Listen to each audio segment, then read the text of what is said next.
Good morning, students. I'm Sunil, the present here to deliver a lecture on baking soda, use of baking soda and the formation of baking soda. Baking soda कैसे बनाया जाता है उसके बारे में आज हम जानेंगे। तो बेकिंग सोडा जो है वो क्रिस्पी पकोड़ा बनाने के लिए, फास्टर कुकिंग के लिए इस्तेमाल किया जाता है। तो उसका फॉर्मेशन क्या है, उसके लिए रॉ मटेरियल क्या क्या है वो जान लेते हैं।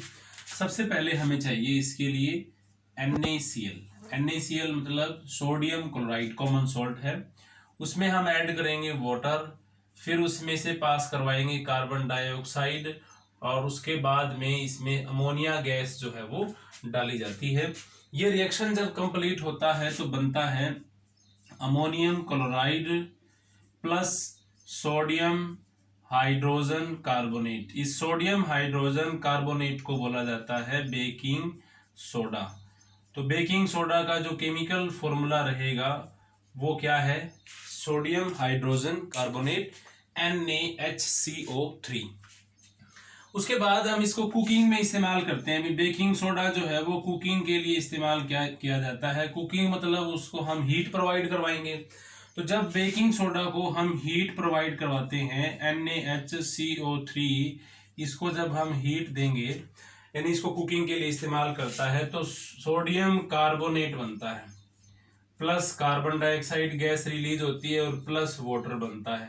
तो ये जो कार्बन डाइऑक्साइड गैस है वो हमारे फूड को स्पंजी बना देती है। ठीक है। उसके बाद में जो इसका नेचर है वो कैसा होता है, ये एक बेसिक सॉल्ट है। बेसिक सॉल्ट है क्योंकि इसका पता कैसे किया, जब इसको हम एसिड में ऐड करते हैं तो ये उसको न्यूट्रल कर देता है, जिस वजह से हम ये बोल सकते हैं कि ये एक बेसिक सॉल्ट है, न्यूट्रलाइजेशन करता है ये।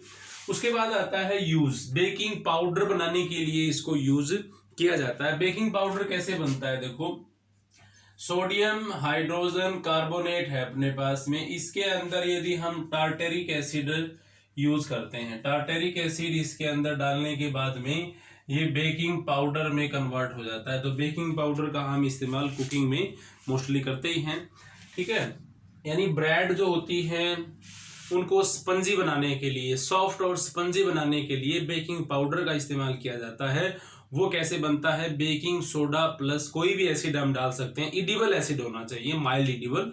तो वो है हमारे पास टार्टेरिक एसिड हम यूज कर सकते हैं, विनेगर यूज कर सकते हैं। तो उसके बाद में ये बेकिंग पाउडर में कन्वर्ट हो जाता है। एंटासिड, क्योंकि ये बेसिक है तो इसको हम एज ए एंटासिड, जो एंटासिड की जो दवाई आती है उसके अंदर बेकिंग सोडा भी इस्तेमाल किया जाता है, एक उसके अंदर इंग्रेडिएंट है। ये क्या करता है, हमारे स्टमक के अंदर HCl अधिक हो जाता है। HCl जब अधिक होता है तो ये किस तरह से रिएक्शन करता है वो देखिए। सोडियम हाइड्रोजन कार्बोनेट है बेकिंग सोडा, इसके और हमारे स्टमक में है HCl जब होगा ज्यादा तो ये क्या बनाएगा, सोडियम कार्बोनेट बनाएगा, plus carbon dioxide plus water और प्लस इसमें से हीट जो है वो रिलीज हो जाती है। यानी एंटासिड लेने के बाद में सिंपल सी बात है, इनो लेने के बाद में डकार आती है तो उससे क्या है, कार्बन डाइऑक्साइड बाहर निकल जाती है और जो एसिड है वो न्यूट्रल हो जाता है, क्योंकि सोडियम कार्बोनेट एक सॉल्ट है जो न्यूट्रल है। तो इस तरह से ये यूज किया जाता है।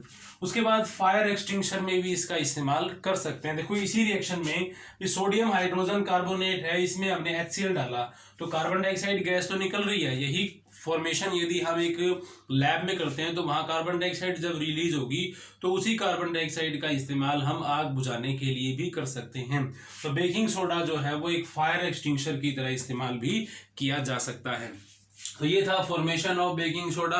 बेकिंग सोडा बनता कैसे है, बेकिंग सोडा जो है वो कुकिंग में कैसे इस्तेमाल किया जाता है, उसके बाद बेकिंग पाउडर बनाने के लिए कैसे इस्तेमाल करते हैं, एंटासिड की तरह भी यूज किया जाता है और फायर एक्सटिंग्विशर की जगह भी इसको इस्तेमाल किया जा सकता है। Thank you, have a nice day.